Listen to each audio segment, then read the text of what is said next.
É um prazer enorme estar aqui do lado da Roxane. E hoje de manhã, quando as pessoas que estavam no hotel foram encontrando a Roxane, foi uma alegria. Então, para todos nós do SEMPEC, alunas da Roxane, temos um prazer enorme de encontrá-la depois de alguns anos para ver qual é a novidade, o que ela construiu agora.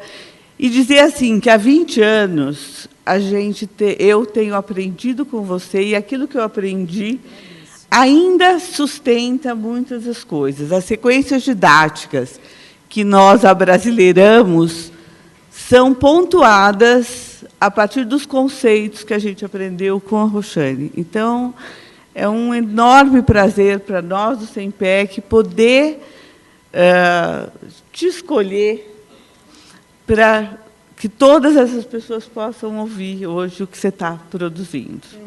Muito obrigada. Eu é que agradeço, Sônia, o convite, o carinho com que você está recebendo e abrindo, né? Você disse aprender com a Roxane, mas a gente é colega há muitos anos, eu aprendi muito com vocês também. Nos conhecemos desde a alfabetização lá na prefeitura, não é? E daí depois no SEMPEC. Agradeço muito a oportunidade, estou encantada de estar aqui com vocês e poder conhecer mais de perto um projeto como a Olimpíada, que afeta o Brasil inteiro e que a gente pode ter discussões em relação à presença da Olimpíada de Língua Portuguesa do SEMPEC e do MEC no Brasil inteiro. Então, eu agradeço profundamente o convite, estou muito contente de estar aqui com vocês. Obrigada, Sônia. Então, a organização me pediu... Pois não. Só vocês, nós esquecemos de pedir que vocês, por favor, desliguem seus celulares. Ontem, durante a palestra, a gente teve alguns celulares ligados, então, por isso que hoje a gente está retomando esse pedido, tá bem? Antes que a professora Roxane comece a sua fala. Obrigada, professora. Obrigada. Bom dia a todos. Como eu disse, é um prazer estar aqui. E a organização me pediu que falasse de um tema, já piou um aí, de saída, que falasse de um tema que não é propriamente o tema das pesquisas que eu venho desenvolvendo nos últimos anos, porque é um tema que tem mais me ocupado a prática, propriamente dita, durante o meu exercício profissional ao longo da vida, né? Que é a questão da formação dos professores de português, de língua portuguesa, seja para o Fundamental 1, 2 ou o médio, né? Não é uma coisa que eu pesquiso, mas é uma coisa que eu faço o tempo todo, né? E aí a solicitação foi essa, né? De um balanço, do meu ponto de vista, do que tem ocorrido nesses espaços de formação.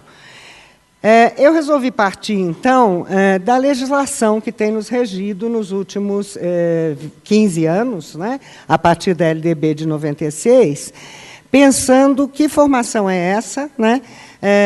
Que tem sido proposta para as formações iniciais dos professores de língua portuguesa.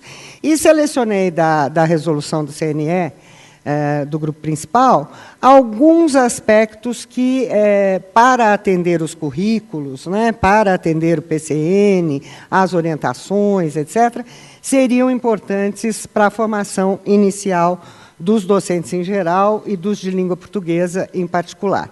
Então, eu estou trabalhando com trechinhos, pequenos trechos, só para situar quais vão ser os critérios e os princípios, a partir dos quais eu vou olhar 2 exemplos em seguida, né? O texto, então, da Resolução 1 do CNE, que é um texto de 2002 e que tenta, estou dizendo tenta porque eu acho que conseguir chegar, né, na formação inicial é um processo complexo, mas tenta normatizar a organização dos currículos das faculdades, em geral, e de letras em particular, na formação inicial dos docentes de Fundamental 2 e médio, né? Então, esse documento, ele expõe alguns princípios, alguns critérios, a partir dos quais ele estaria analisando e avaliando como está, né, os currículos dos cursos, né? Em primeiro lugar, um professor que seja formado para lidar com a diversidade. com a diversidade do seu alunado, com a diversidade das regiões do Brasil, e aí eu acho que esse é um grande desafio que o projeto de vocês enfrenta, né? Com as diversidades de repertório e tal. Em segundo lugar, que as atividades de formação do professor, justamente para que ele também, quando forme seus alunos, faça a mesma coisa, sejam atividades que propiciem o enriquecimento cultural geral desse professor e não o foco exclusivo na disciplina que ele ministrará, né? Que ele seja formado como um investigador, como alguém autônomo que busca soluções, que busca saídas para a sua própria prática, para as suas próprias questões, coisa que eu acho que, pelas exposições de vocês à tarde, o projeto também busca contemplar, né? E que ele seja, isso eu vou voltar só no finalzinho, porque eu acho que isso era um desafio há 15 anos atrás, e ficou neste nível, né? Não teve grandes, começa a ser tratado agora, que ele também seja formado para o uso das novas tecnologias da informação e da comunicação, né? Que hoje, cada vez mais, se coloca como um desafio para os docentes e na formação. Ou seja, o que a CNE está dizendo, e por meio do CNE, o Ministério, para as faculdades, que elas busquem já formar quadros capacitados para essas questões. Bom, segundo grupo de critérios, aí no artigo 4, né, que o currículo das faculdades, ou seja, a formação do professor, fosse pensado a partir das competências necessárias para a sua atuação profissional. Que competências esse professor precisa ter? Além de ser investigador, flexível, lidar com as diferenças, etc., quais outras, né? E que essas competências fossem norteadoras da proposta pedagógica, né, do currículo e da avaliação. Portanto, não é um currículo regido pelas especialidades das disciplinas, morfologia, sintaxe, literatura, sei lá, trovadoresca, mas pelas competências que o professor precisaria. Eu diria que esses currículos não estão realizados plenamente em lugar nenhum, né? A formação deve garantir, portanto, para o professor a constituição dessas competências.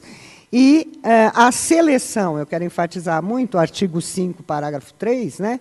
A seleção dos conteúdos das áreas de ensino dos cursos deve orientar-se para ir além daquilo que os professores irão ensinar nas diferentes etapas. Quer dizer, orientado para o trabalho que ele precisará desempenhar, mas não limitado pelo trabalho que ele precisará desempenhar. Uma abordagem teórica mais ampla que permita ele ter visão geral dos possíveis conteúdos que entrem, né? A garantia de autonomia do professor, inclusive na busca da sua qualificação profissional. E, por fim, no artigo 12, a resolução é muito maior que isso, vale a pena dar uma lida geral, a prática na matriz curricular, eu estou selecionando alguns aspectos que me interessam mais, não poderá ficar reduzida a um espaço isolado que restrinja ao estágio a questão da prática e que fique desarticulado do restante do curso. Quer dizer, o que se espera nos referenciais para a constituição dos cursos de formação inicial é que a teoria e a prática, que esse é o grande problema das faculdades, né, andem juntas o tempo todo no currículo, de tal maneira que ele possa ir sendo formado enquanto aprende teoria. Queria que vocês guardassem essa ideia, porque é um dos critérios que eu vou usar para avaliar os dois exemplos, então, para os quais eu vou passar em seguida, né? Vou analisar esses dois exemplos a partir de um princípio importante, uma crença, não é nem um princípio, uma crença da qual eu estou partindo, que é a seguinte, que uma sólida formação inicial do professor, do docente, de qualquer área, de língua portuguesa também, contribui e quase que determina uma busca autônoma de atualização contínua, né? É claro que a formação contínua é também importante, e, nesse sentido, programas como o que o SEMPEC desenvolve são programas muito importantes na atualização, justamente porque tem essa característica da conformação teórica de uma prática concreta do professor que se traduz em desempenho de seus alunos, né? Mas, se o professor tivesse uma sólida formação inicial, que eu acho que ele não tem, ele poderia autonomamente estar buscando, dentre as ofertas, né, essa atualização contínua de acordo com as suas necessidades. Eu disse que vou partir de 2 exemplos e não de 2 pesquisas, justamente porque não é, como vocês sabem, o campo de pesquisa meu específico. Eu tenho trabalhado com outras questões, currículo, etc., mas tenho trabalhado a vida inteira com formação de professor. Então, eu vou pegar um exemplo de formação inicial e um exemplo de formação continuada, para ver se a gente consegue refletir sobre essas questões. O exemplo de formação inicial que eu vou pegar é o curso que eu dou aula, coisas que eu estou fazendo, coisas que eu trabalho atualmente, né? Que é lá do IEL da Unicamp, o curso de letras. Eu trabalho no noturno com os meninos do 1º, do 2º e do 3º ano, né? Em 3 disciplinas diferentes ao longo dos anos, né? Aqui é que eu ia ter problema, que eu sabia, mas eu vou tentar voltar aqui atrás. Espera aí. Vamos de novo para lá. Tentar ampliar isso aqui. Não sei se vocês vão chegar a conseguir ver, mas eu quero que vocês prestem atenção, é mais no amarelinho. Negocinho está pulando. Desliga, diacho. Ele não quer parar. Fecha os olhos, senão fica tonto. Agora foi para onde eu quero. Pronto, com calma chegamos lá. É a grade curricular, eu vou comentar ela brevemente, né, do curso de letras de U. No noturno teria 1 ano a mais, né? Essa grade curricular, como acontece em muitos lugares, e eu acho que isso talvez seja uma coisa que permeia a distribuição de conteúdos em muitas universidades, ela é muito mais pensada em função dos departamentos e das unidades funcionais interessadas, né, em prestar serviço, do que propriamente daquilo que a legislação diz, ou seja, quais são as competências do professor que eu tenho que formar, que disciplinas seriam requeridas, né? Isso é muito mais difícil de fazer na formação inicial, nas faculdades, do que propriamente na formação continuada. É mais fácil eu pensar assim na formação continuada. Na inicial entra a questão de que departamentos alimentam, ou que cursos, né, alimentam aquela grade, e entra a disputa, portanto, de que disciplinas vão ser ministradas, etc. e tal. No caso da Unicamp, são 3 departamentos, literatura, linguística e linguística aplicada. A linguística dando os conteúdos de, aspas, gramática, estudo da língua, análise de discurso, texto, né? A linguística aplicada, tentando fazer a ligação com a prática dessas teorias, e a literatura, trabalhando com literatura. Vocês podem acessar essa grade no site, mais detalhadamente, se quiserem olhar. Mas o que eu quero focar aqui? Primeiro, no nosso curso, pouquíssima literatura, né? Vocês vão ver aqui, só no 1º ano, textos em teoria crítica e história da literatura e historiografia literária. Só. 6 meses com 4 horas aulas. Depois daí, o aluno pode fazer o que ele quiser, como quiser, com optativas a partir do que os professores ofereçam. O que os professores oferecem?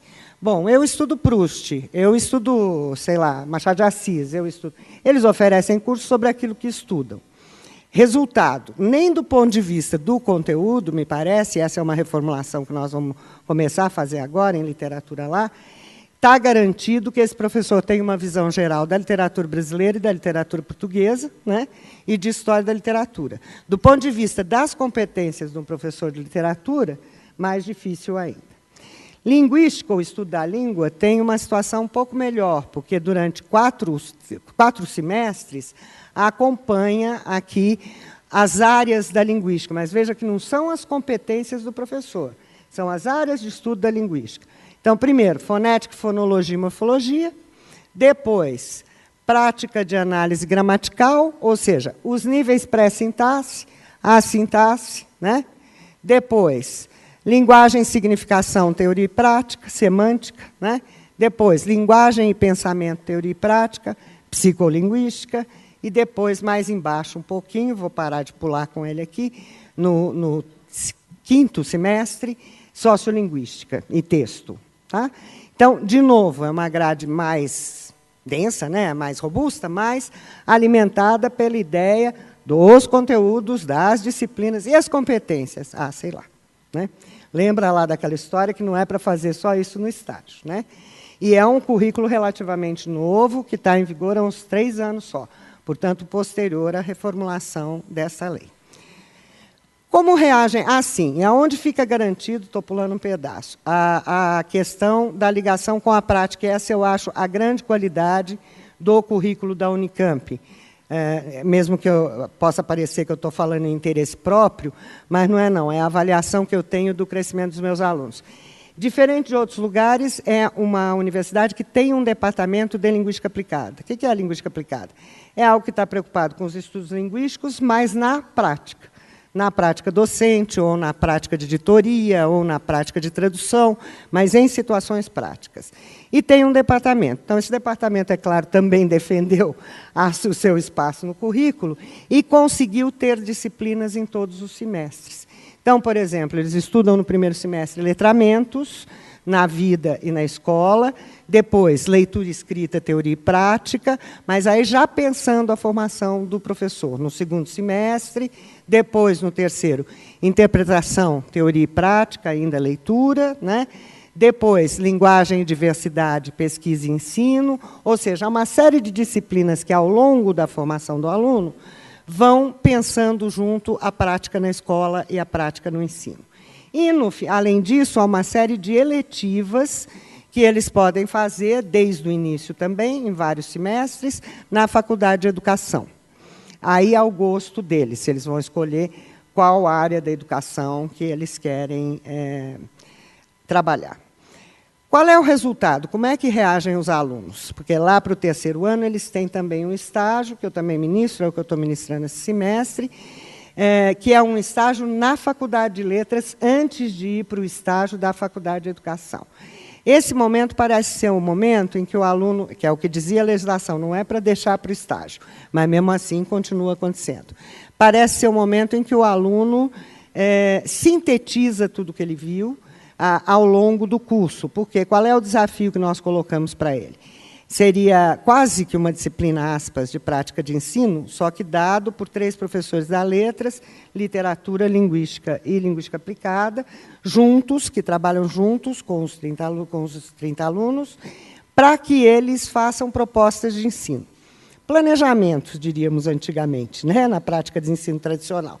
Como isso é muito chato e tomou um cunho, assim, uma significação muito burocrática, né? Vamos fazer um planejamento, a gente propõe que eles façam um SD ou um fascículo para o ensino. Tá? E aí eles gostam, porque eles têm que editar, eles podem fazer coisas bonitas, eles fazem para ambiente digital ou para impresso, e depois eles usam esse material no estágio de educação. Aí eles conseguem juntar as coisas. Aí é que eles vão entender por que eles estudaram morfologia, por que eles estudaram sintaxe, como é que a gramática entra, como é que semântica entrou, etc. Ou seja, o estágio, quando funciona, ele continua sendo lugar de integração do conhecimento teórico prático, apesar de ter na grade disciplinas que tenham essa função durante o tempo todo. Quer dizer, o que eu estou querendo mostrar? Como reagem os alunos, então? Eles dão muito este depoimento no estágio. Agora eu estou entendendo, inclusive eles são obrigados no estágio, como tem muita eletiva no curso, né, praticamente o segundo e terceiro ano inteiro eles escolhem o caminho, eles deixam de ter muitas coisas. Né? Então, é no estágio que eles vão ter que buscar. Por exemplo, teoria de gênero, linguística textual, ou análise de discurso, ou morfologia, ou sintaxe. Né? E, então, nesse momento, eles dizem, bom, agora eu estou entendendo para que eu tinha aquilo como professor. Aí também é um momento que eles já estão mais velhos, né? Eles já estão com 20 anos, máximo. Né? Então, eles estão pensando já que eles vão poder começar a trabalhar, né? Daqui a pouquinho. É diferente do primeiro ou do segundo ano. Então, veja, mesmo num curso que teve uma reformulação curricular recente, que tem pesquisadores e docentes de ponta, etc. e tal, blá, blá, blá, o currículo de formação inicial é um currículo meio complicado se você pensar a legislação, né, que eu devia estar pensando um curso para as competências docentes que esse professor vai precisar, não é? E que se articulasse teoria e prática ao longo desse curso nessa direção. Sou pouco otimista na implementação disso, né, porque a legislação pede, o governo avalia, né, as faculdades fizeram as reformulações, mas eu acho que há toda uma estrutura universitária e acadêmica extremamente forte e meio inerte, difícil de mexer para atingir esse tipo de objetivo, né? Por isso, então, nós temos muito trabalhado com as formações continuadas dos professores, que acabam sendo complementares e sanando, eu diria, ou buscando sanar, questões que sobravam da formação inicial, quase sempre, né? Por isso que eu vou para o segundo exemplo, então, que é o exemplo da formação continuada.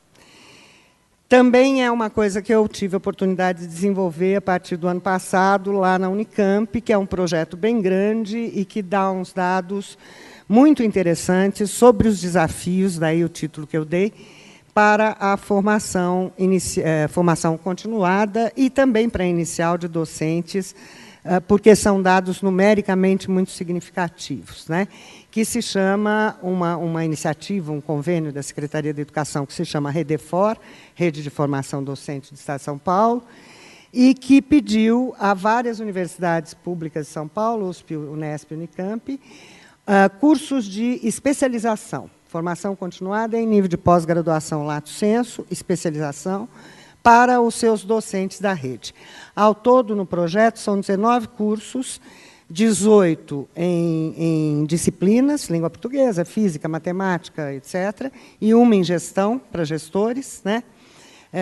Que são, todos eles, quase totalmente à distância, com uma parcela muito pequenininha de atividades presenciais dos professores.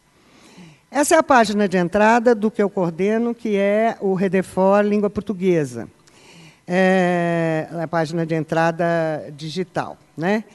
Ele é, como eu disse, um curso de 364 horas, lato sensu, quase totalmente à distância, parceria, nesse caso, da Unicamp com a Secretaria Estadual, que abriga ou que se destina a professores de Fundamental 2 e Médio e a professores coordenadores de língua portuguesa da Secretaria da Educação de São Paulo, né? Não é pago pelos professores, a Secretaria subsidia e a Unicamp organiza o curso.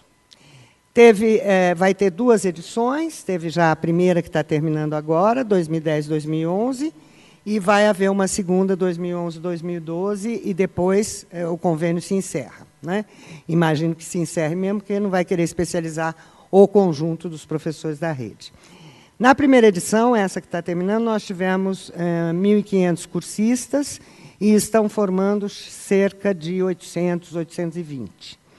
Na segunda edição, nós vamos ter, que é 2011-2012, 3.000 cursistas, vai dobrar, e, se a proporção se mantiver, eu acho que nós chegamos a formar 2.400, 2.200. No atendimento, o que a Secretaria pretendia era o atendimento de 25% dos quadros docentes de língua portuguesa da Rede Estadual de São Paulo, ou seja, 4.500. Nós vamos chegar um pouquinho menos do que isso, 20% por aí, né? Porque a rede docente de língua portuguesa, Fundamental e Médio do Estado de São Paulo, é de 18.000 e poucos professores, né? Ele é quase totalmente à distância, como disse para vocês, usando ferramentas de ambiente virtual de aprendizagem, que é o Teleduc, que é usado na Unicamp, e o curso, as disciplinas, né, estão colocadas neste ambiente virtual como um currículo de curso de especialização mesmo, né? Então, há um material, um conteúdo que entra, navegável, né, hipertextual, com vídeos, com links, etc., que entra para o professor fazer da sua própria casa e do seu próprio computador, né?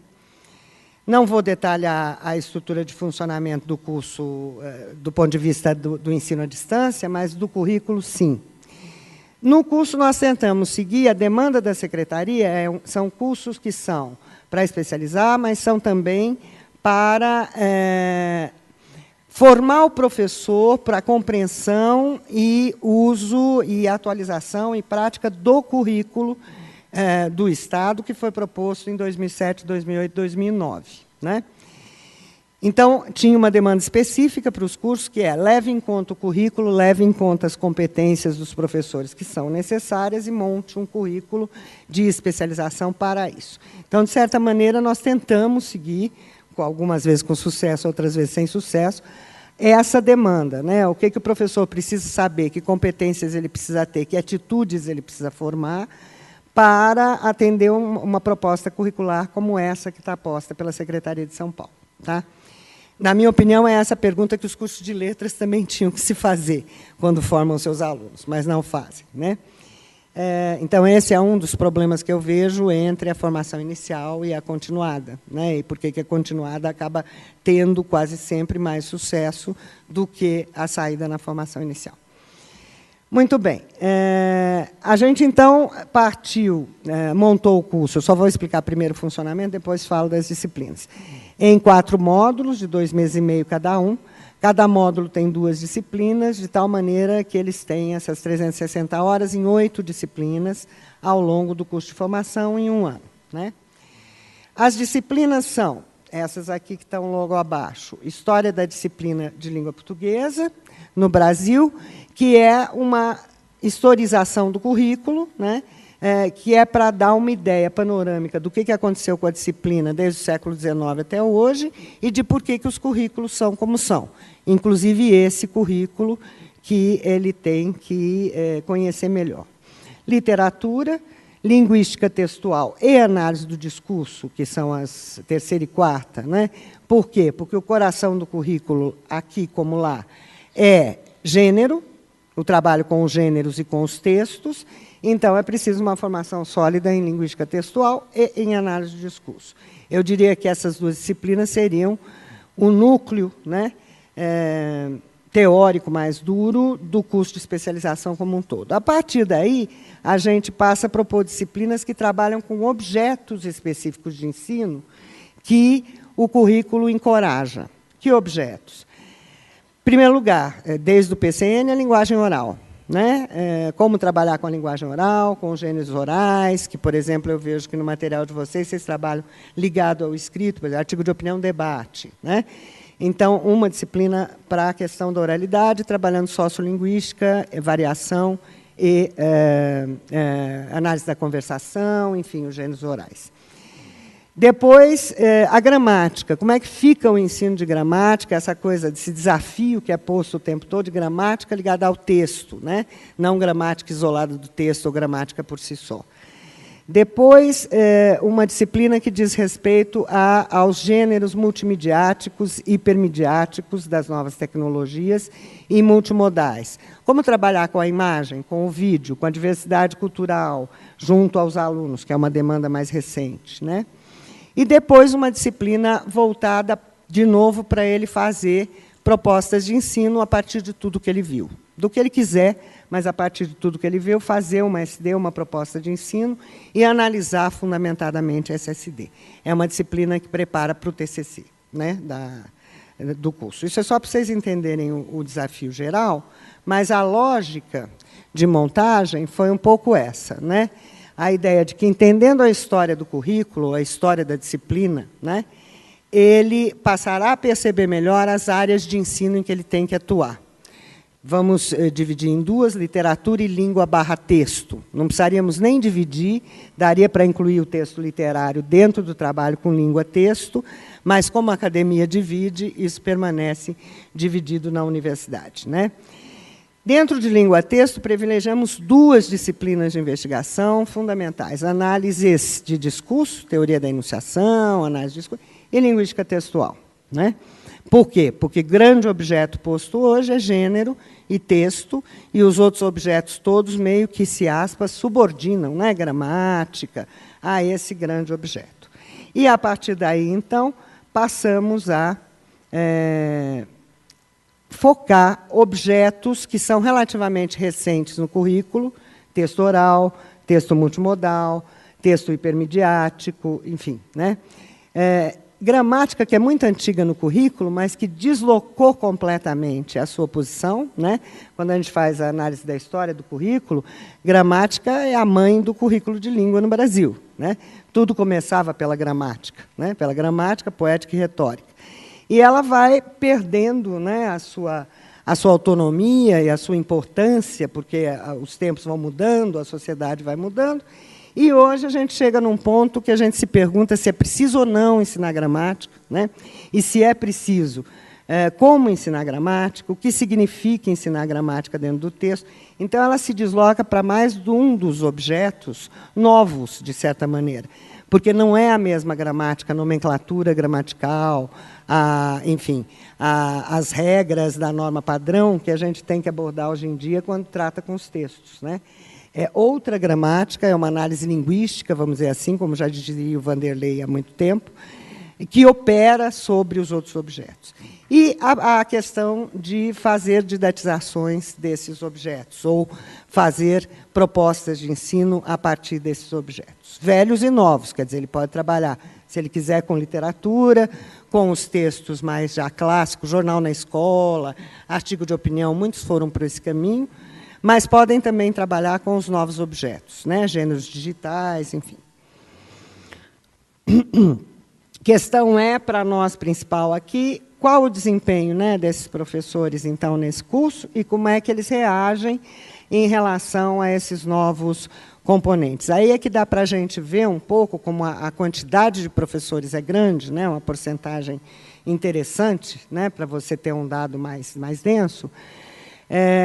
O que é que realmente foi um desafio, foi muito difícil de fazer, e o que é que provocou uma nova aprendizagem, uma nova atitude, uma mudança de prática, né? Isso dá um pouco para ver. Na primeira metade do curso, que é a metade mais teórica, já dá para ter uma avaliação, inclusive, de quanto isso funciona ou não, porque as notas e as coisas todas já saíram. Na segunda, que são aqueles objetos de ensino, novos objetos de ensino, a gente ainda tem uma avaliação baseada nos depoimentos, né? Isso era um pouco o que eu queria mostrar para vocês. Tá bom, tamanho.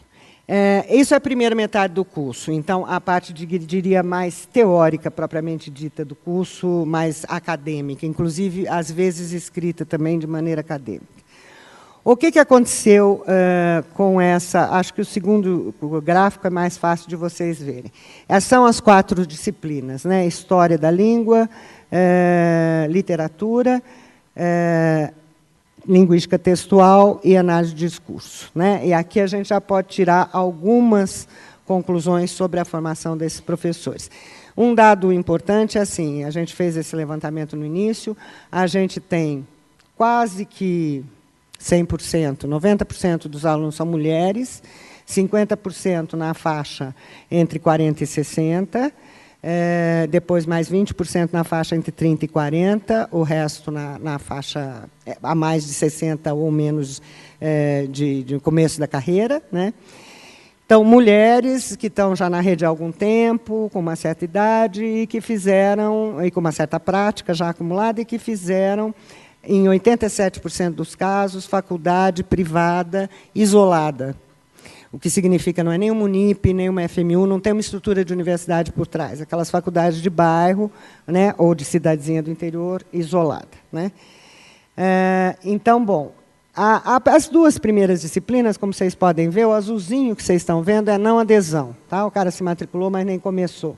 Dá uns 15%. O vermelho é reprovação, tá? Por parte dos mediadores. E o verde é a aprovação. Vocês veem que as 2 primeiras disciplinas foi tudo mais ou menos relativamente tranquilo, e os alunos, em cerca de entre 50% e 60% do grupo, considerado 15% de evasão, foi bem sucedido, pôde acompanhar, apesar das dificuldades iniciais com o computador, com a educação à distância e tudo mais. O mesmo não vai acontecer com as disciplinas de baixo, né? Se vocês verem, o verde recua em algumas turmas muito, mais de 60%, 70%, né, de ou evasão ou reprovação, na disciplina de análise de discurso. E na disciplina de textual também houve uma dificuldade muito maior, comprometendo a aprovação. Aqui aumenta muito a não adesão, porque tem a não adesão e a evasão. Parte de quem foi reprovado aqui já sai aqui, é claro, desestimula, né? Então, o que a gente pôde constatar, olhando inclusive o material, as dificuldades que o aluno apresentou, as interações? que, primeiro, para minha surpresa, de certa maneira, a parte de linguística textual é muito pouco abordada nos cursos em que eles foram formados. Então, estão tendo que lidar com um currículo com gênero, que fala em texto, mas eles não dispõem da teoria, para eles era uma descoberta, e era um negócio difícil, carne de pescoço, conceitos difíceis, e a mesma, não acho que é fácil, não, referenciação, anáfora e tal, e isso entrou de uma maneira, por causa do material como ele estava feito, bastante, para o meu gosto, acadêmica e teórica, eu acho que esse foi um dos impedimentos, né? Análise de discurso também, quer dizer, entender a análise de discurso de uma maneira mais funcional, mais aprofundada, não é uma coisa simples, sim, tem a condição de produção, quem fala, fala o quê, com que intenção, não é bem assim, né? Se eu for trabalhar com a imagem, com a ideologia, é uma coisa mais pesada. Eles tiveram muita dificuldade, foi difícil não ter tanta reprovação, trabalhar com o tutor para que ele buscasse ensinar, etc. e tal, né? Então, eu diria que esse núcleo duro da formação do professor para o currículo de hoje, que é trabalhar com o texto, do ponto de vista do discurso e do texto, não está garantido na formação inicial e muito menos na prática dos professores. Problema, o currículo coloca isso como um objeto central. Eu acho que é muito do que vocês fazem na Olimpíada do Futuro, pelo menos olhando o material, né, de vocês, né, trabalhar com SDs de gêneros específicos, entra texto e entra discurso. A segunda parte, eu sei que vocês não vão enxergar isso, não, isso aqui está mais para eu enxergar mesmo aqui. Eu não tenho ainda como avaliar, porque as notas não fecharam. Eles vão estar fazendo a prova dessas outras disciplinas que são mais práticas, agora dia 13 e dia 18, então não fechou. Dá para ler? Dá, essa tela é grande, que legal. Então, eu vou trabalhar com alguns depoimentos. Vou já adiantar algumas coisinhas que me surpreenderam muito de novo, né? Que eles não tivessem tido na formação inicial linguística textual e análise de discurso, tudo bem, são disciplinas relativamente mais recentes, dos anos 80 para frente, 60 para frente, né? Mas que eles não tivessem fonética e fonologia e sociolinguística me surpreendeu profundamente, né? Já disse que eles vêm de faculdades isoladas, né? Todos fizeram letras. A disciplina de oral, né, de linguagem oral, foi uma descoberta, e uma descoberta prazerosa para os professores. Eles gostaram, eles levaram coisas para a sala de aula, eles, inclusive, alguns tiveram problema com esse negócio de levar coisas para a sala de aula, né? Levou um rap, deu problema com a mãe, lá na cidade do interior, enfim. Foi uma encrenca, tivemos que intervir, foi para lá na delegacia, foi bravo o negócio. Enfim... Mas foi uma grande descoberta, como se tivesse obtendo as ferramentas para entender o que queria dizer aquele negócio de trabalhar com oral, né? Que não é simplesmente falar e tal. E alguns depoimentos, acho que mostram bem isso, não vou ler todos, são longos, né? São depoimentos retirados com a autorização dos cursistas dos fóruns. Em A Língua de Eulália, Marcos Banho, eles leram, entre outras coisas, A Língua de Eulália. Esclarece o que a sociedade quer ocultar. Primeiro, que existem muito mais semelhanças do que diferenças entre as variedades, e depois, e principalmente, as pessoas escolarizadas não evidenciam as diferenças linguísticas, mas sim as diferenças sociais, o que seria a causa do preconceito linguístico. Quer dizer, desde dar um fundo, e foi interessante, quando eles estavam fazendo isso, apareceu aquela discussão na mídia sobre o viver e aprender, né? A coisa do fala errado, não fala errado, e isso veio para o curso com ferramentas para discutir, né? Tanto na disciplina de gramática quanto na disciplina de oral, né? Coisas como, por exemplo, um depoimento como esse, né, que a gente pediu para analisar um texto falado de alguém em termos de fonologia, né? O trabalho que deu para assumir conceitos como R caipira, como variante retroflexa, né, do R na fonologia, foi dificílimo. Quer dizer, não sabe mesmo, teve que passar texto de apoio, não tem fonologia. Fonologia é uma disciplina básica, gente. É uma disciplina quase introdutória da invenção da área, né, da linguística. e não tem mesmo. Então, eu acho que isso é uma coisa que a gente tem que considerar quando fala, vai trabalhar o oral como se fosse óbvio, como se fosse um gênero igual ao escrito, ou uma oralização do escrito. Não é, né? Tem a prosódia, tem a gestualidade. Isso eles foram discutindo, e uma coisa que foi interessante, estando no bojo dessa discussão do Viver e Aprender, foi a adesão ideológica, vamos dizer assim, a essa ideia de que é preciso trabalhar com as variedades não valorizadas, né? Por exemplo, aqui a escola cabe valorizar os conteúdos da tradição oral, mostrando aos alunos o devido respeito aos falares das diversas regiões do país. Não concordam, colegas? Aí já tinha a ver com essa discussão. Então, eu acho que a gente tem, eu quero ir pensando isso a partir de agora, uma grande felicidade num país continente como o Brasil, que hoje vocês estão aqui representando, que é a adesão dos docentes. Veja, eu estou trabalhando com uma quantidade considerável. A adesão ideológica dos docentes a posturas para a formação dos seus alunos mais interessantes e mais democráticas. Quer dizer, não vi docentes na discussão defendendo, de início vi defendendo sim, mas mantendo até o final dos fóruns a posição, tem sim só que ensinar norma culta e só ensinar a falar certo.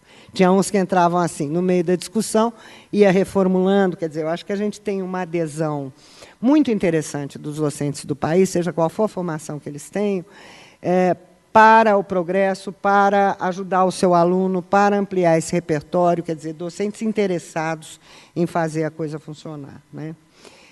Essa outra questão é um outro tema que o oral discutiu, que é a relação entre oral e escrito nos gêneros, né?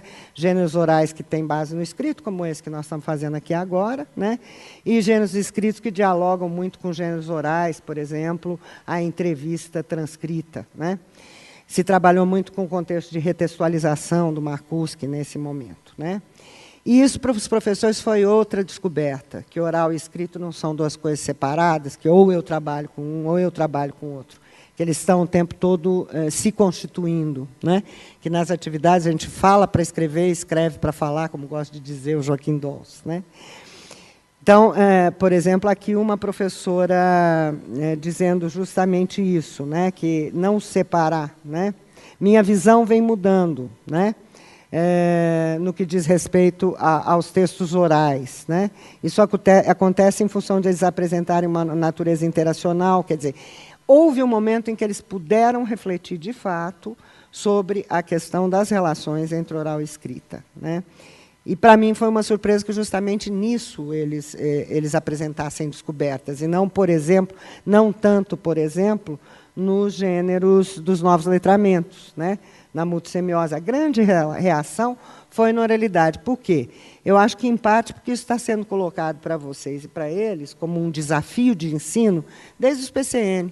Tem que trabalhar com oral, com a compreensão do oral, com o ensino de oral.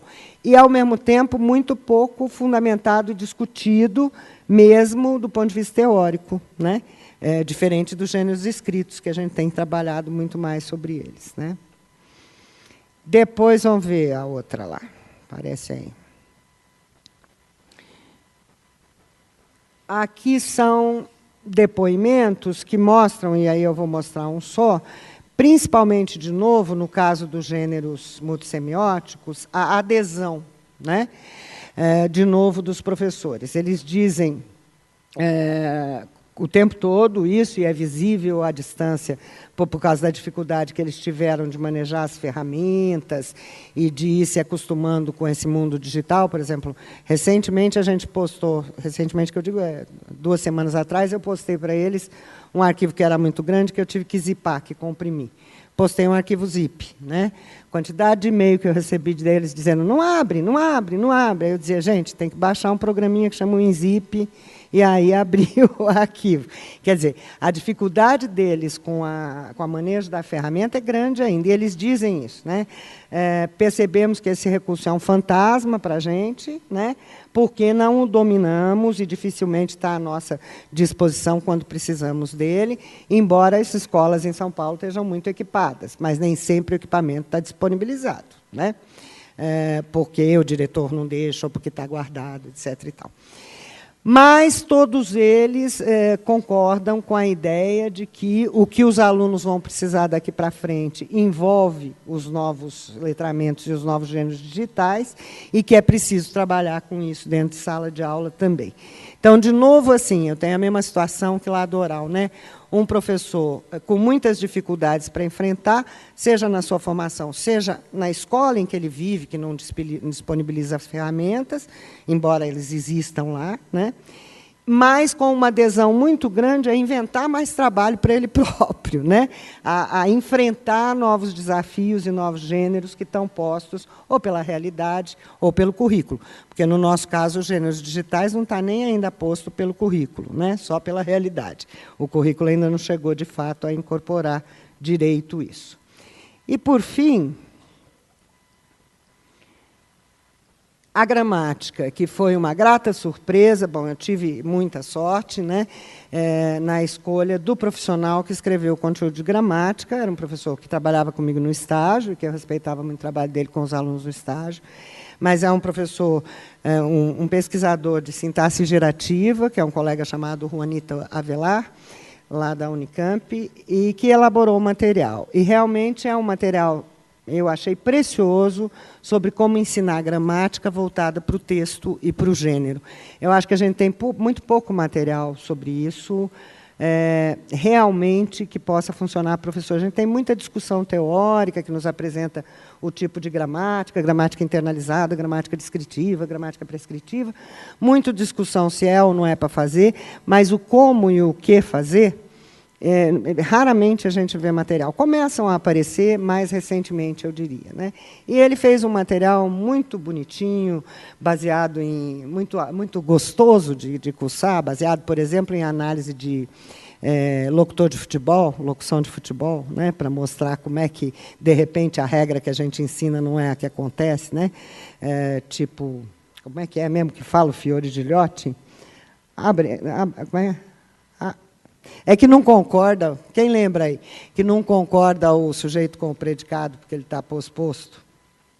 Apita o jogo, o juiz. É o lugar do sujeito, né? Que ele está. Apita o jogo, o juiz. Essa coisa do locutor pôr sempre para o fim. Então, ele pega fenômenos que são sintáticos e tal, e usa locutor de futebol, Arnaldo Antunes, enfim, umas coisas engraçadas para analisar. O material ficou muito bom.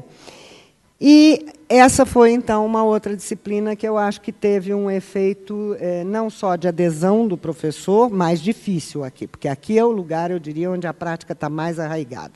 O que a gente sabe fazer em gramática? Estou me incluindo quando era professora da rede. Ensinar nomenclatura, né? E ensinar sintaxe e o que cai no vestibular. Que a gente sabe fazer, o que o livro traz, os livros não mudaram desse ponto de vista, didáticos, os materiais, né? O material da secretaria, que viabiliza o currículo, traz muito pouca coisa específica sobre gramática, e ele está aqui propondo uma maneira para... Agora não vai desencalacrar mais esse negócio. Bom, deixa para lá. Ele está lá propondo uma maneira de tratar com isso dentro da língua viva, que não é esse pedaço, eu queria subir. Vamos ver se eu consigo. Está aqui, pronto, só um pedacinho, porque depois não vai subir mais. A professora dizendo aí, não posso negar, não tão antigamente assim, eu saía corrigindo todo mundo que supostamente falava errado, parecia um vício, como coloquei no meu diário de bordo. Tenho, contudo, procurado ver as coisas um pouco diferentes. Sei que ainda sou preconceituosa, essa coisa que eu estou falando da revisão ideológica para uma posição que admita, né, um outro ensino para as variantes da fala, mas estou tentando mudar. Dessa maneira, no momento de ensino-aprendizagem, procuro contextualizar o conhecimento prévio do aluno, mostro as opções de uso da linguagem, tentando abolir o que é certo e errado, dar lugar adequado e inadequado, e aí ela vai continuar dizendo que é preciso trabalhar os textos, então, na sua diversidade, Isso é uma mudança, porque eu não acredito em mudança de prática em cima do acúmulo de conhecimento. Não adianta ficar sabendo todos os fonemas e as suas relações, todas as regras e toda a análise do discurso, se eu não ver um efeito na minha prática e como é que eu posso fazer isso em sala de aula, né? Então, essa é uma das questões que foi bem... Os outros depoimentos estão aí, depois, se vocês quiserem, eu mando o link para vocês olharem mais devagar. Resumo da ópera, então, que eu preciso ir acabando, senão nós vamos ficar sem nenhum tempo de discussão, é quais são as conclusões e quais são os desafios. Continuo com a minha opinião que, embora o curso esteja, para quem conseguiu ficar nele, né, para esses 800 e pouco conseguiram ficar até o final, sendo, vou saber agora no TCC também, né, o que tipo de proposta de ensino eles elaboraram, isso vai ser muito interessante de ver.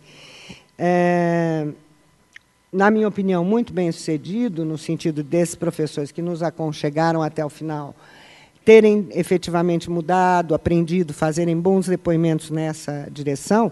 Claro que não podemos esquecer os outros tantos que perdemos, né? São 800 que chegam, mas são 700, não é isso? Eu não sei fazer conta, 1.500, 700 que não chegaram, né? Ou nem entraram ou nem chegaram. É um problema da educação à distância, esse fato de que eu posso desligar o computador, embora eu não possa desligar o professor, né? Nem o palestrante, mas o computador eu posso. Eu vou lá e vou me embora e falar aos leões, né?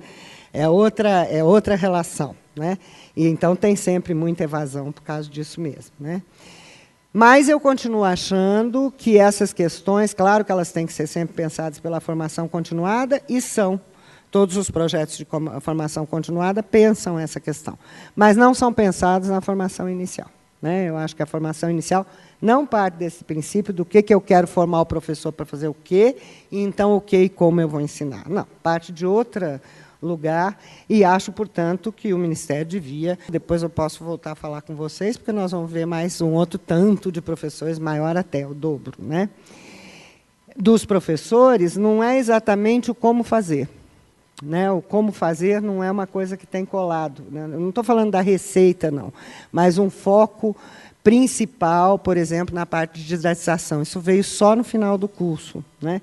A descoberta principal que me pareceu acontecer para os professores foram as relações entre a teoria e a prática, até porque é um curso em que eles estão na sala de aula, e estão, então, levando o rap e tal. Então, vem essa professora e diz, está vendo, olha, vocês falam para trabalhar a diversidade, eu até concordo, mas quando eu vou fazer, eu tenho problemas. Quer dizer, poder experimentar, né, a relação entre... mas de maneira... fundamentada, digamos, teoricamente mesmo, não muito didatizada, com uma teoria que pese um pouquinho, tá? Que ofereça mesmo ferramentas, né? A descoberta também foi conseguir suprir grandes brancos, grandes lacunas teóricas que eles não conseguiam explicar, por exemplo, o que é esse negócio de ensinar oral, o que está envolvido, né? E as mudanças ideológicas de posição, de avaliação, de valoração, que a gente pôde ir vendo nos docentes, né? Em relação à norma culta, por exemplo, em relação à nomenclatura, à gramática, ao ensino de sintaxe, etc. Então, a minha conclusão, uma única por enquanto, quer dizer, porque aí eu acho que tem que avaliar cada formação continuada em relação a isso, e aí fica um pouco para vocês, né? O que vocês veem de relação disso que eu falei com o projeto aqui, né, do SEMPEC, eu tiro para a minha prática da formação inicial, né, que a reformulação nessa direção da formação inicial é urgente.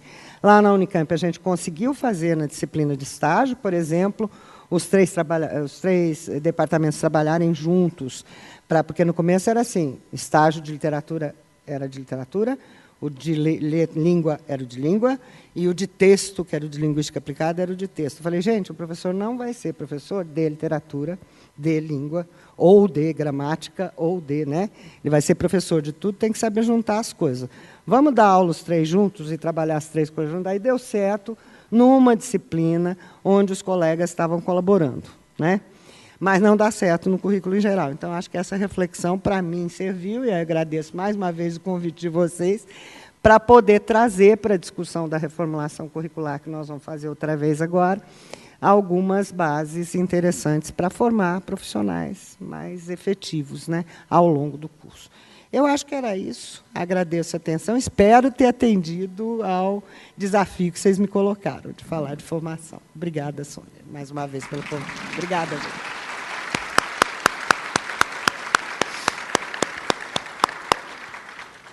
Obrigada, Roxane. Acho que você traz... Traz, mas não desliga. Ele está... Com a boca. Ele está preso no Datashow. por isso que ele está dando problema. Acho que a tua experiência traz para o programa um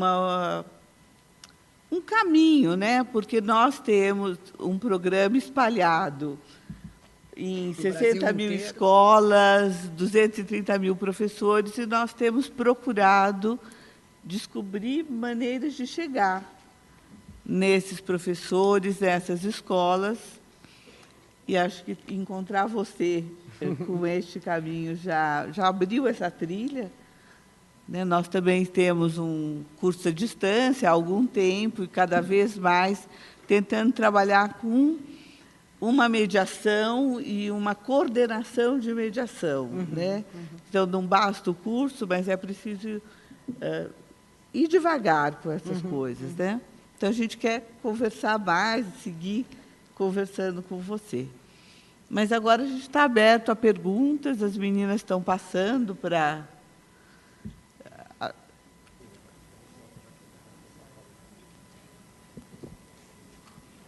trazer as perguntas. Bom dia, meu nome é Elizabeth, eu sou do Rio de Janeiro, e eu gostaria de fazer 2 colocações para que possamos discutir. Se a gente for analisar de uma maneira panorâmica, tanto os cursos de pedagogia, que apresentam na área de linguagem apenas 2 disciplinas, que seria a alfabetização 1, didática de língua portuguesa, e no curso de letras, essa fragmentação entre o bacharelado e a licenciatura, e pensarmos, né, numa reformulação, será que, na verdade, nós não precisaríamos de um novo curso, que seria um curso para um professor de leitura e escrita? E depois eu gostaria que a professora falasse um pouquinho quem foram os tutores desse curso, qual a concepção de tutoria e se ocorrer alguma formação específica para esses tutores. Respondo uma a uma? Pode ser. Acho que seria bom se as perguntas viessem por escrito, que aí eu posso agrupar. Professora, perdi seu nome porque ele estava aqui gritando na hora que você começou a falar e eu demorei a conseguir parar de gritar. Como você chama? Elizabeth. Bom dia, Elizabeth. Concordo plenamente com você na primeira parte da pergunta e acho que esse talvez seja o caminho da gente pensar, porque, afinal, nossos referenciais e nossas organizações já têm 15 anos, né? Começou o século XXI, que anda cada vez mais depressa, e os desafios são muitos. Né? Você está pensando só na separação aí entre o PEB 1 e o PEB 2, né? O professor de formação para Fundamental 1 e Fundamental 2 e médio, né? De um lado, a fragmentação imposta pela disciplinaridade, do outro lado, a falta de disciplinas e a falta de precisão. A última intervenção do Ministério nessa direção procurou, e não deu certo, fazer os institutos, né? Tentar integrar essas coisas, já fazer alguma coisa mais na direção que você está falando. Eu acho que nós vamos ter outros desafios. Por exemplo, eu não consigo trabalhar com multimodalidade ou multimídia só com a formação de letras. Eu vou precisar de artes, eu vou precisar de multimeios, eu vou precisar... Quer dizer, eu acho que o mundo caminha cada vez mais para a demanda da interdisciplinaridade e da integração, e que aquela ideia, não sei se daquele jeito, mas dos institutos voltados para uma habilitação profissional, que era a mesma ideia. Ela foi junto com a água do banho, né? Na última tentativa de reformulação, por essas razões que eu já apontei. Então, acho que sim, precisa sim de um curso de professor, os caras que eu estou trabalhando agora chamam de designers de significado, né? Eles nem chamam mais de professores de leitura e escrita, porque como é leitura de vídeo, escrita de vídeo, enfim, né? Então, eles chamam de designers de significação. Mas concordo, sim, com essa ideia. Aí, a informação dos cursos é assim, a gente selecionou tutores formados na área, né, mediadores formados na área, com mestrado, pelo menos iniciado, né, cursando ou concluído, mestrando, doutorando ou mestre ou doutor, né. Na área que eu digo é letras, língua portuguesa, linguística, literatura, enfim, as áreas correlatas, porque era só para Fundo 2 e médio, né. Então, para garantir uma certa competência nos próprios conteúdos. A gente faz formação desses tutores a cada início de módulo, né? Treinamentos para os conteúdos que vão ser apresentados a cada início de módulo, e no início do curso, e no início do TCC. Né? E, ao mesmo tempo, a gente acompanha. O que a gente tem é uma estrutura que é bem piramidal, né? Tem a coordenação, eu lidava com 3, agora vou lidar com 6 especialistas, né? Que são, então, doutores, doutorandos finais ou doutores, né? Nas áreas. Essas especialistas lidam o tempo todo com os tutores. Cada uma delas tem, sob sua supervisão e orientação, 20 tutores, né? E ela entra o tempo todo em todas as turmas, vê o que está acontecendo, orienta, resolve dúvida, etc. E eu acompanho o que elas estão fazendo, né? E cada tutor tem, então, 50 no início. Com a evasão, chega a 30 e poucos, 30 né? Alunos, né? Então, essa estrutura piramidal aí é que garante. Então, eu diria que tem uma formação no início e tem um acompanhamento constante da mediação, né? Da parte delas, principalmente, e da minha por meio delas, né? E aí resoluções de dúvidas, intervenções na mediação e tal. Tá? Roxane, tem uma pessoa querendo saber esse programa maravilhoso que você usou na sua apresentação. Que eu não soube usar na minha apresentação, porque eu tive conflito com o rapazinho. É ótimo, gente, eu estou apaixonada. Vou escrever um artigo sobre ele. Chama Prezi, prezi.com, um lugar que vocês acham. É um substituto de PowerPoint. Aqui ficou ruim, porque eu não estava pensando numa sala tão grande, então a letra, eu sei, estava pequena, ainda bem que a tela era boa, grande, né? Então deu para ajudar. É um PowerPoint que ele é hipertextual e hipermediático. Então, ele admite vídeo, ele admite áudio, imagem. Ele não é para muito texto, ele é para pouco texto, tags, como vocês viram. E ele fica, isso que o melhor deles é ótimo, esse negócio é ótimo. Ele fica nas nuvens e ele é de grátis. Lá, é só entrar no prezi.com e fazer, e ele fica lá. Você guarda suas coisas lá, todo mundo pode ver, se você quiser, autorizar, né? Então, é só mandar o endereço para as pessoas que as pessoas veem. Por exemplo, eu tive que fazer treinamento agora de corretor de TCC, não dava para juntar todo mundo, porque eram 70, eu fiz lá. Fiz um monte de vídeo, botei lá e tal. Quem tiver dúvida, depois a gente faz um fórum de dúvidas. Quer dizer, é uma coisa que dá para vocês usarem para fazer apresentação, fazer videoconferência, fazer bem legal. Prezi.com, de grátis nas nuvens. Gostaria de saber o nome do material que trata da relação entre sintaxe, discurso, texto. E se ele está disponível. Eu tenho amolado muito o Juanito para, assim que a gente terminar, não sei se vamos poder fazer isso. A secretaria não pediu sessão de direitos, então eu estou achando que vamos poder fazer isso. Mas, se não, a gente reescreve também. Mas, para assim que a gente terminar, ele publicar. Por enquanto, é um material que está no ambiente virtual de aprendizagem dos alunos, né? A gente tem um PDF dele, e, se o Juanito autorizar, o professor me escrever, o professor que está pedindo, rrojo@mac.com. mac.com. Eu mando, né, o PDF, se o Juanito autorizar, mas acho que ele autoriza, que ele é de boa. Mas eu queria muito que ele publicasse esse livro, porque eu acho que seria uma contribuição inestimável, né? Mas aí precisa terminar o convênio, quer dizer, só no fim do ano que vem é que poderia haver uma publicação desse tipo. De qualquer maneira, o autor chama Juanito Ornelas de Avelar, fazendo propaganda dele, mas eu achei ótimo mesmo o material de gramática. Bom dia. Achei. Meu nome é José Neves Filho. Eu sou escritor, professor universitário e pesquisador na área da linguagem. Professora, gostaria de fazer uma pergunta. Eu aprendi a ler em casa, muito antes de chegar à escola. Eu também, e a ensaiar, com a minha avó. E a ensaiar a escrita. E, por isso, talvez, digo que hoje o meu olhar para a leitura não é um olhar ingênuo.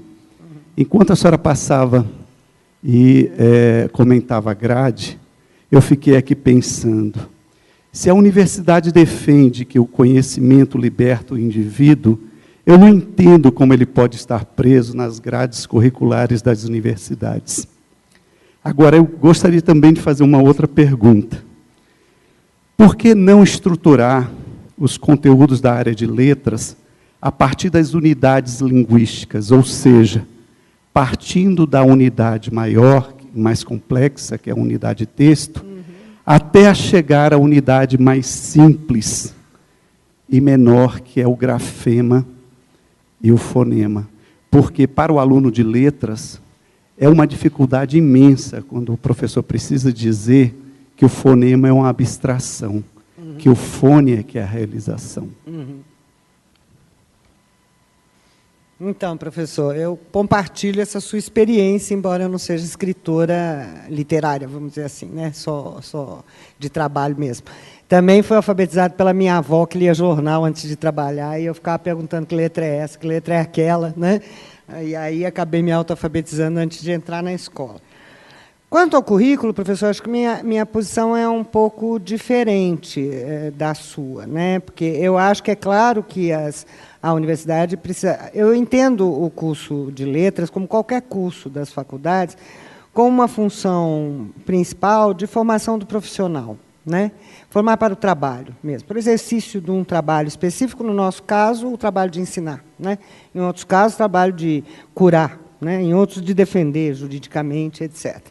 E acho que é desse ponto de vista que ela deve partir, sim, e que há um organizador. Quer dizer, eu não me vejo lá, embora eu esteja também fazendo isso, né? Exatamente só apresentando conhecimento ao aluno, né? Então, como é que eu posso prender em grades de conhecimento? É disso que... Eu acho que é um curso que forma, entre outras coisas, e principalmente, na minha opinião, para um exercício profissional, né? Eu gostaria que fosse assim, né? Talvez a gente tivesse professores mais confortáveis nas suas peles quando começam a ensinar, caso os cursos fossem assim. O problema é que eles não são. O de medicina é, né? Eu tenho lá residência e tal. O exame da ordem também mostra que, às vezes, os cursos de direito não conseguem chegar no que é requerido para o exame da ordem. No nosso caso, a gente forma e vai para a escola. E vai, pelo menos, acho que ainda é assim, forma e vai para a escola e seja o que Deus quiser. Eu lembro que o que me salvou quando isso aconteceu comigo foi o livro didático, né? Que eu adotei, que era um bom livro, e que aí eu comecei a aprender como é que fazia para ensinar, né?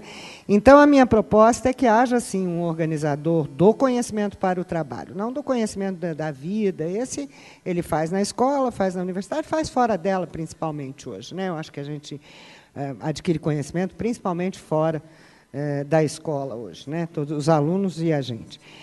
Mas eu acho que tem que ter esse organizador na direção, que é um pouco o que as leis propõem, né? Qual é essa tarefa, quais as competências que ele vai... E como é que eu formo para isso. Esse organizador acho que tinha que ter. Daí concordo com o senhor, que vai entrar a unidade maior ou menor, né? O texto ou o fonema, né? Na medida da competência que eu estou querendo formar naquele professor, né? Se a competência naquele momento por exemplo, que às vezes a unidade menor é útil, por exemplo, quando eu estou dando letramento, alfabetização, mais exatamente dentro do curso de letramento para os meninos do primeiro ano, com 17 anos, 18 anos, ao mesmo tempo a colega está dando fonética e fonologia. E isso, para mim, é muito bom, né? Porque a alfabetização envolve fortemente o trato do grafema-fonema.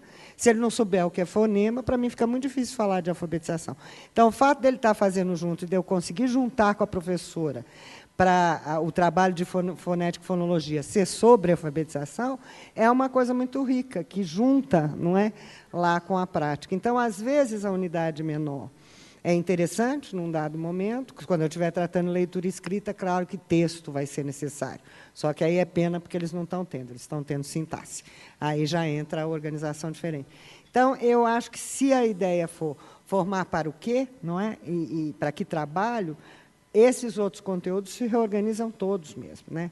E aí não sei se do texto para o fonema, ou do fonema para o texto, ou da, sei lá, oração subordinada para não sei o quê, porque isso vai depender de outro critério, que é qual é a competência profissional, o objeto que eu estou trabalhando naquele momento. Então, pode ser até outra coisa muito diferente, que é performance corporal, entendeu? Que é importante, por exemplo, para certos gêneros orais, como palestra motivacional. Então, eu acho que não dá muito para prever na antiga ordem. Eu acho que teria que ver mesmo isso. Assim, profissionalmente, ele vai precisar do quê? Acho que você já começou a responder essa seguinte, que é como seria um currículo com base em competências? É uma coisa nova para a gente pensar, e nem sei se eu gosto muito desse conceito de competência e habilidade. É que esse é o que está na mão via Unesco para todos nós, né? Então, a gente se entende com ele. Mas entendo que a legislação está querendo dizer, que é pensar quais são as tarefas, né? Quais são as práticas de ensino que o professor tem que desempenhar, que são consenso hoje no currículo, o texto, principalmente, como diz o professor, texto oral, texto escrito, multimodal, digital, entendido como prática, né, que deve ser lido e compreendido ao mesmo tempo, hoje em dia, não é isso? Nem separa tanto leitura e compreensão e tal. Aí eu tenho que pensar, bom, um professor, para ensinar essas coisas, são quais objetos que precisa, que competências? Acho que o exemplo de oral, eu não tenho resposta, o que eu estou querendo dizer, eu não tenho resposta para essa sua pergunta. Acho que seria o desafio da gente começar a repensar, talvez, esses PCN, esses parâmetros, esses currículos, a partir dessa ótica. Mas vejo, por exemplo, nesse curso de oral, né, as reações que os professores trouxeram me faltava conhecimento para que eu pudesse ativar competências de ensino para os gêneros orais, que não fossem os já trabalhados pelos divulgadores, por nós, né? Debate e seminário. Né? Outras coisas, palestra motivacional, entrevista de emprego, que são mencionadas, mas não são modelizadas, vamos dizer assim, não são trabalhadas. Né? E aí deu para ver algumas coisas, quer dizer, ele perceber a prosódia, ele perceber a gestualidade, a postura corporal, né? Por exemplo, numa palestra motivacional. Faltava conhecimento e reflexão dele para ele poder analisar isso e fazer a pergunta, o que é a competência aí? Fazer a pergunta certa para o aluno poder observar na hora certa de olhar o gênero. Né? Então, eu acho que a gente teria que começar a repensar um pouco esses objetos nessa direção. Que práticas o professor tem que ter? Gramática, por exemplo. Como é que eu faço? Como eu conduzo a aula para atingir essa gramática funcionando no texto que a gente está desejando? Né? Eu acho que a reflexão das competências iriam por aí. Né? Iria por aí. Bom, tem de toda a ordem as perguntas, a gente avisa assim, que nem todas a gente vai conseguir responder aqui, mas na comunidade virtual nós publicaremos respostas a todas as perguntas. Alguém falou só mais professor. uma aqui, a professora Rose, aqui. Lá de cá. Isso. Sou eu. Oi, Rose, está difícil. Está difícil. Só mais uma aqui. Se os professores recebem apoio dos tutores, qual seria a justificativa para tanta desistência, já que todos necessitam dessas competências e habilidades nas suas práticas em sala de aula? Eu acho que a grande dificuldade, porque você veja, você teve uma grande evasão. Na verdade, o que a gente teve? Uma coisa inexplicável, que eu acho que foi confusão no momento inicial do curso das próprias inscrições, da dinâmica de inscrição, que foi complicada tanto na secretaria quanto na DAC, que foi uma não adesão de 15%. Quer dizer, a criatura se inscreveu e ela não conseguiu fazer sua matrícula. Então, eu acho que, nesses modos iniciais, houve uma grande dificuldade com as próprias ferramentas digitais. Entrar na DAC, postar um diploma, não conseguiu fazer a matrícula. Os outros 15%, porque a nossa evasão chegou perto de 30%, né, 30%, 35%, os outros 15% foram dificuldades, tanto na navegação, EAD, né, quanto com os conteúdos mesmo das disciplinas 3 e 4, o miolo do curso. Dificuldade conceitual, dificuldade de entender o conteúdo, dificuldade de manejar. Eu, por enquanto, faço essa, porque daí para frente nós já não tivemos, quando as disciplinas começam a ser aplicadas, nós já não tivemos tanta, nem evasão, nem reprovação. Então, eu acho que houve dificuldade de ordem digital, de manejo das ferramentas, e de ordem conceitual mesmo, de enxofre, começar a ver coisa que nunca tinha visto e que precisava, talvez, ir mais devagar. Problema no material também, acadêmico demais. Né? Então, aí são os ajustes que, para a segunda edição, a gente espera fazer. Né? Por exemplo, vai ter uma semana para se familiarizar com as ferramentas que não teve da primeira vez. Enfim, você vai aprendendo. Né? Mas não é uma evasão alta, viu? Essa, 15% a 20%, em termos de EAD. Normalmente, ela é muito maior, ela chega a 35%, 40% de evasão mesmo, Como a gente já teve não adesão, a da gente fica 20, 25. É baixa. Por quê? Porque essa história de você pode desligar e ir embora. E não quero mais saber. Mais fácil do que numa escola, que você tem que pedir afastamento, saída, tem mais burocracia tomando conta, entendeu? Acho que é isso. Eu vou roubar um pedaço também para uma pergunta, né? Que característica tem um tutor que consegue, porque com certeza você deve ter cursos em que tem uma evasão muito menor do que outros. E a gente também tem notado isso. Sala, né? se diz turmas, né? Turmas com evasão zero. Uhum. E aí falo, o que é que esses tutores têm que conseguem segurar mais os alunos, né? Uhum. Conseguem maior fidelidade. Olha, eu estou pensando especificamente em 2 aqui, que eu não vou nomear, porque não é ético, né? Mas 2 turmas que têm pouquíssima evasão e têm um fluxo muito bom de trabalho, que os alunos aprenderam muito. Eu acho que são várias características. Por exemplo, num dos casos, essa pessoa também trabalha na secretaria e conhece a realidade dos professores. Também é professor de sala de aula, apesar de ser também já está começando o doutorado. Então, é uma pessoa que conhece as 2 realidades muito bem, transita muito bem, sabe do que o professor está falando quando diz eu não posso, eu estou em época de prova, sabe que não é, está reclamando, né, tem que fazer, né, não fica aquela coisa. No outro caso, não é uma pessoa que não tem nada a ver com a secretaria, mas que tem uma postura semelhante. Eu acho que, em primeiro lugar, conhecer bem a realidade que esses alunos estão vivendo, ou procurar conhecê-la, e conhecer bem os conteúdos do curso também. Acho que são 2 coisas do âmbito do conhecimento. No âmbito das competências, eu acho que é uma competência de dirigir, de mediar, né, sem querer ser simpático. Muitos textos sobre mediação falam muito da questão da polidez, da simpatia. Eu não sou muito simpática a essa ideia de ser simpático, não que eu goste que as pessoas sejam antipáticas, mas acho que não é simplesmente dizer, ai, que bom, está tudo bem, então está bom, querida, você não pode, não vai ensinar ninguém. Eu acho que é manter um fluxo. O difícil no EAD é fazer o aluno se disciplinar para manter um fluxo de produção sem ter aula, professor lá na frente cobrando, data de prova, etc. Ele tem que fazer isso por uma organização interna dele mesmo, né? E eu acho que é isso que a mediação faz, quer dizer, você tem tal prazo, eu posso dar um pouquinho mais, um pouquinho menos. Então, eu acho que tem uma postura, digamos, de manejar a exigência e o fluxo do trabalho, e acho que tem um atendimento constante de dúvida, né? Não ficar dormindo no ponto, o aluno teve dúvida, responder, e sempre tratar com respeito. Enfim, tem um conjunto, acho, grande de características aí, né? É o seguinte, tem muitas perguntas, mas o tempo acabou. Mas, então, a gente agradece muito a Roxane, a sua... Se você quiser passar as perguntas depois, eu Sim, posso dar uma respostinha para você mandar para eles depois, Tá certo. à distância.